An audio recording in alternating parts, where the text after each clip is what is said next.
Ce petit nous a encore démontré aujourd'hui qu'il est le meilleur joueur de cette nouvelle génération. Je ne discute avec personne. Vous n'avez qu'à voir le match de l'Espagne face au Cap-Vert et le match d'aujourd'hui face à l'Arabie Saoudite. C'était deux équipes totalement différentes. Et regardez maintenant l'Espagne face au Cap-Vert lorsque Lamine Yamal est entré en seconde période. Vous allez voir la différence. Ce petit a les clés de l'Espagne entre ses mains, entre ses jambes.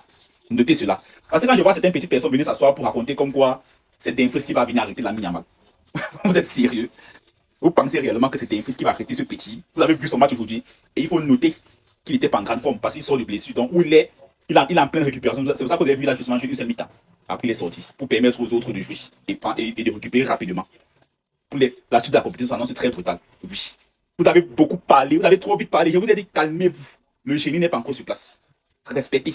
Respectez ce petit parce que ce qui vous réserve, vous n'êtes pas prêt d'imaginer. Vous n'avez qu'à voir la domination de l'Espagne. 67% de possession de balles pour l'Espagne contre 33% pour l'Arabie Saoudite. 5 grosses occasions créées contre 0 pour l'Arabie Saoudite. 22 tirs contre 3. Vous imaginez un peu. La domination de l'Espagne aujourd'hui était totale. Et tout cela grâce à une seule personne. Lamine Yamal. Ce petit, c'est un génie. Et vous allez le reconnaître ça au fil du temps. Ce n'est pas un bavardage. Ce n'est pas le racontage. Ce petit le démontre sur le terrain. Et chaque fois qu'il est titulaire, il démontre que oui, il vaut ce qu'il est. Vous allez peut-être lui reprocher le fait qu'il parle beaucoup, il fait beaucoup de trash talk. C'est ça. Lorsque tu es fort, tu es obligé de le mettre en exergue. Vous voulez quoi?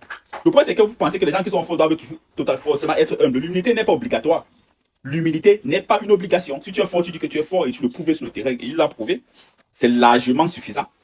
Vous pensez que les gens qui se mettent à raconter du n'importe quoi et être capable de le prouver sur le terrain, c'est pas la même chose. Il faut qu'on vous le dise. Aujourd'hui, 4-0 mérité de la part de l'Espagne. On attendait peut-être plus si on avait un joueur comme Ferran Torres que chaque fois qu'il a un ballon, il est incapable pour qu'il puisse marquer un seul but.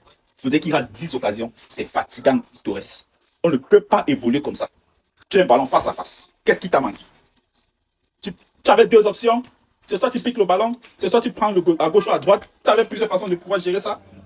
Mais non, c'est Torres. Même pas cadré. C'est ça ton problème. De toutes les façons, les gars, la Belgique tout à l'heure. N'oubliez pas de partager la vidéo massivement et de vous abonner pour les nouveaux. Jusqu'à ça.